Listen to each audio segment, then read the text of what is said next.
presentó su pago de impuestos, pero lo presentó mediante el famoso dictamen, ¿de qué se llama? ¿De estados financieros? El dictamen fiscal.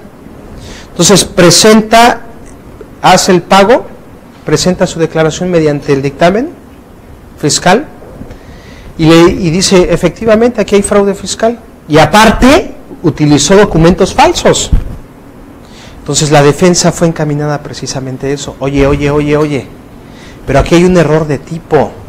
Es decir, el contribuyente se apoyó del contador público registrado, el famoso CPR, y aquí puedes ver que tiene un número de registro, y yo lo que hice fue dejarle los documentos porque no tengo el conocimiento.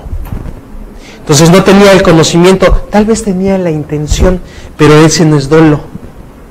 El dolo se constituye por intención y conocimiento. Quiero y puedo y sé. No quiero, pero sé. Sé que sale a las 5 de la tarde. Sé que le traigo unas ganas tremendas porque ¿a qué horas va a salir? ¿No? ¿Estamos de acuerdo? Es decir, señores, ¿lo vengo qué? Premeditando, lo vengo venadeando, ¿sí? Pero ya la mera hora la hago, no.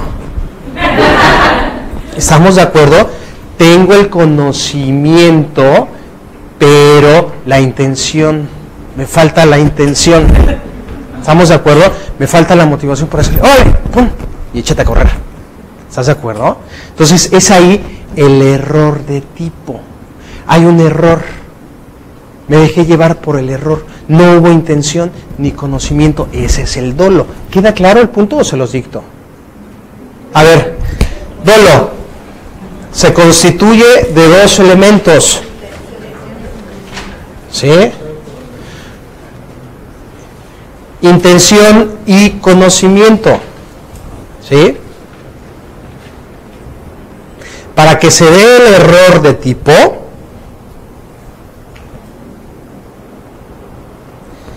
debe de faltar alguno de esos dos elementos, el error, el conocimiento y la intención. Si falta alguno de esos dos elementos, se puede acreditar el error de tipo, exactamente.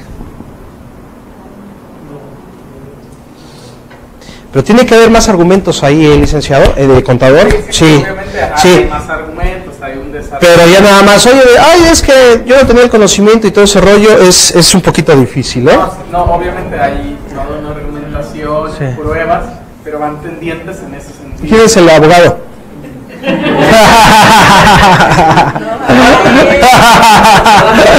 Ok, perfecto. Hay promoción aquí de la competencia, mejor al rato. No, aquí estamos en casa. No tengo ningún problema con eso. Es que es válido y es interesante el argumento. Nada más ahí hay que afinarle un poquito sobre dónde.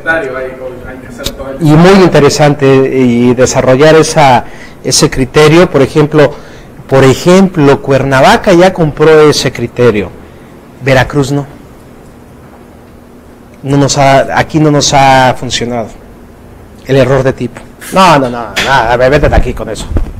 Oye, pero el CPR, fuimos con CPR y aquí está el número de registro, aquí está, No. Tú tuviste la intención y el deseo. Oye, pero si yo soy arquitecto. Entonces, es un problema.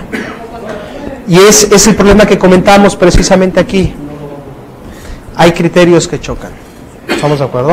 Bien. ¿Qué más, contadora, por favor? El delito de defraudación fiscal se sancionará con las penas siguientes. Bien, sí. Fracción 1, con prisión de 3 meses a 2 años. Ojo, señores. Fracción 1, con prisión de ¿cuánto? 3 meses a 2 años. De 3 meses. Es decir, la pena mínima para el delito de fraude fiscal o de defraudación fiscal, ¿cuánto es? 3 meses. Nuestra primer fracción nos está diciendo de 3 meses a 2 años, cuando la cantidad omitida vaya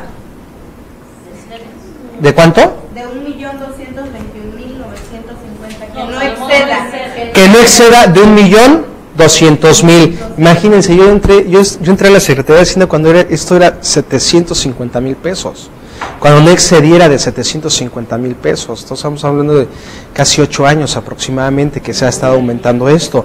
Luego entonces, fracción primera, que no exceda de 1.200.000 pesos. Bien, la pena mínima de 2 meses, de 3 meses a 2 años. ¿Estamos de acuerdo? Bien, fracción segunda. Con prisión de 2 años a 5 años cuando el monto de lo defraudado exceda del 1.200.000, pero no de 1.832.000. De 2 años a 5 años. Cuando exceda de 1.500.000, de 1.200.000 a 1.800.000. ¿Estamos de acuerdo? Entonces ya estamos viendo la fracción primera y la fracción segunda. ¿Cuáles son los criterios de sanción, de punibilidad, le dicen? ¿Estamos de acuerdo? Ahora vamos a la fracción tercera. Con prisión de 3 a 9 años cuando el monto de lo defraudado fuere mayor de 1.800.000 pesos. Luego entonces, ¿qué nos está diciendo? La pena mínima para el fraude fiscal es de 2 meses, de 3 meses y la máxima 9 años. a 9 años. Es la regla general. Exactamente. Vámonos ahí, vamos a ese punto. Pero primero hay una atenuante. De ahí vamos a saltar precisamente a las calificadas. ¿Sí? ¿Cuándo va a ser calificado? Dice que el delito de defraudación fiscal y los previstos en el artículo 109 de este código serán calificados cuando se originen por documentos falsos. ¡Ojo! Se va a calificar la conducta cuando se utilicen documentos falsos. ¿Sí? Oye, ¿pero eso ya es suficiente para que sea grave el delito? No, señores. Y en el Código Fiscal de la Federación no vienen las reglas para considerar que sea un delito grave. A ver, ¿me podrías explicar la diferencia entre calificado y grave? Claro que sí. Grave. ¿Cuándo es considerado grave? ¿Cuál es la diferencia entre grave y calificado? Grave. Las características de grave es todo un sistema de procesamiento. Es el sistema de procesamiento, es el sistema y es la forma en la que va a actuar el Estado frente al delito. Oye, no es grave, actúo de esta manera. Es grave, actúo de esta manera. Tus reglas son más rígidas, efectivamente. La principal característica de los delitos graves y no graves: ¿puedes enfrentar el proceso en libertad? No puedes enfrentar el proceso en libertad. ¿Estamos de acuerdo? Entre el delito grave y no grave. Cuando es calificado, cuando se califica, es porque el contribuyente o el sujeto activo de la acción está utilizando mayores elementos o elementos específicos o especializados que por su materialización agravan todavía más la conducta. ¿Estamos de acuerdo? Básicamente la especialización. Ojo, señores, un abogado no puede presentar nada más así, oye, pues preséntate unas facturitas, ¿no? Ve a Santo Domingo y cómprate unas facturitas, ¿no? En el caso del Distrito Federal. O hazte unas facturitas en la impresora. No. ¿Por qué razón, señores? Porque no tiene el conocimiento. Esto se califica porque todavía de que tienes conocimiento de la materia, estás utilizándolo para engañar, para utilizar y materializar la conducta. ¿Sí queda un poquito claro? Entonces, ojo, señores, grave. Principal característica del delito grave: no te permite enfrentar el delito en libertad. Pues tienes que estar encerrado, mano. ¿Estás de acuerdo? Tienes que estar encerrado. No grave, presento mi fianza y enfrento en libertad el proceso. No presento mi fianza, pues ahora te quedas. No grave. Calificado. Se especializa. Se especializa, exactamente. El grado, en el momento de la conducta, o el momento de materializar la conducta, es especializado. ¿Estamos de acuerdo? Y eso califica, eso aumenta la intención, por decirlo así. Si el dolo era grado 1 o grado 2, se vuelve grado 1. ¿Estamos de acuerdo? Entonces ya en ese momento se califica, y ojo señores, se aumentan las penas. Tanto así que el mismo código 108 del Código Fiscal te lo está señalando. Cuando sea calificado, se va a aumentar a la mitad. No te está diciendo que sea grave, ¿eh?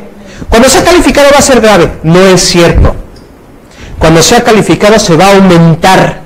¿Por qué razón? Porque ya estás utilizando un grado de especialización. Y eso, como fisco federal, lo tengo que atacar. ¿Estamos de acuerdo? ¿Cuándo va a ser grave el delito de defraudación fiscal? ¿Preguntas? Contadora, ¿cuál es su nombre? Mónica, contadora Mónica, ¿alguna pregunta? ¿No? ¿Queda claro este punto? ¿Sí entre el grave, no grave y calificado? ¿Sí? Ok. Entonces, cuando sea grave y calificado, tu pena puede llegar hasta más de 9 años. Grave y calificado, ahí va ese punto precisamente, ese es el siguiente punto al que voy. No puede ser grave y calificado. No puede ser grave y calificado, pero sí se puede aumentar la pena. Esa es la máxima, 9 años. Ajá. La máxima. En el delito básico. En el delito básico. Sí, de ahí en el calificado se aumenta. Cuando es calificado se aumenta. Y cuando es grave, no se aumenta. Simplemente se te impide seguir el proceso en libertad. Provisional Las- Se niega la fianza, ¿no? Se te niega a enfrentar el proceso en libertad. Las reglas de procesamiento son distintas. No es lo mismo cometer el delito de, no sé, robo, a robo con mano armada o con violencia. Aquí, aunque te robes un jitomate o una bici, si lo robaste con violencia, las reglas de procesamiento son distintas, señores. El proceso ya no alcanzas fianza por la violencia en la que te condujiste, ¿no? ¡Ah! ¿Estás de acuerdo? Eso es eso puede ser calificado. ¿Me lo robé? Nadie se dio cuenta. ¿Estás de acuerdo? Me llevé la pluma.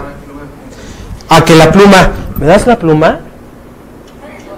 O me das la pluma. ¿Estás de acuerdo? Entonces ese momento lo agrava.